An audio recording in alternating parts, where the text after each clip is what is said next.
this expertise that you're handling and know by being a lawyer comes in handy when you buy a property, and most of the times it's less headache for the client who might consider going without the lawyer, because we have clients who sometimes say I'm going to do this without a lawyer, but most of the times they come back because there's hiccups and there's speed bumps on the way that cause problems basically.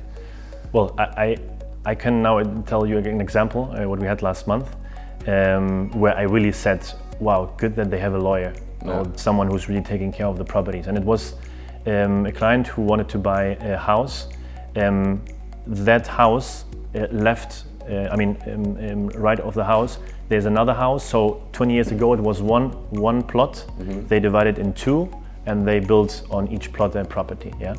So actually, we were buying the neighbor house. On the papers, when they did the papers, the division at that time, there was a mistake on the land registry.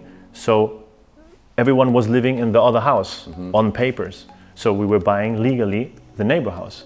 So we discovered this, and it was a huge process before going to completion to really find the other owner, solve the situation, agree as well on prices and everything, and then change it and buy what we saw, what was the house, and not the neighbor's house.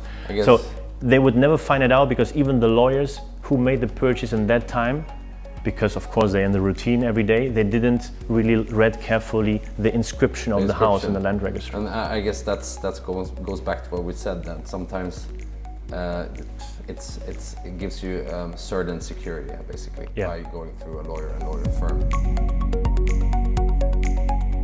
Okay, we filled the papers now, we know the property, we did the reservation, we paid between 6,000 and 10,000 euros, depending on what was said in the agreement for this property that's below $1 million. Larger ones could be a little bit higher for the reservation fee, that's a negotiation part. Now we set a certain date for the notary, and at the notary in Spain, it's basically where you go to do what? Exactly, so at the notary, it's the legal step in order to get inscribed in the land registry. So our property is inscribed in our name in the land registry, yeah? So the notary appointment, normally you pay the rest of the price, what you agreed. In this case, if we agreed at 10% on the PPC, property purchase contract, you pay the rest, the 90%. At the notary, we organize all the amounts what we withhold, all the amounts what are outstanding from the seller part. For example, he owns to the town hall, yearly property tax, rubbish tax. So we discover, we're going to check what is outstanding, and we're going to keep this from the price. So we're going to pay it in his name. I see. So then we secure 100% that there will not be debts. Right. Because if we don't pay these amounts, they're going to go against the property.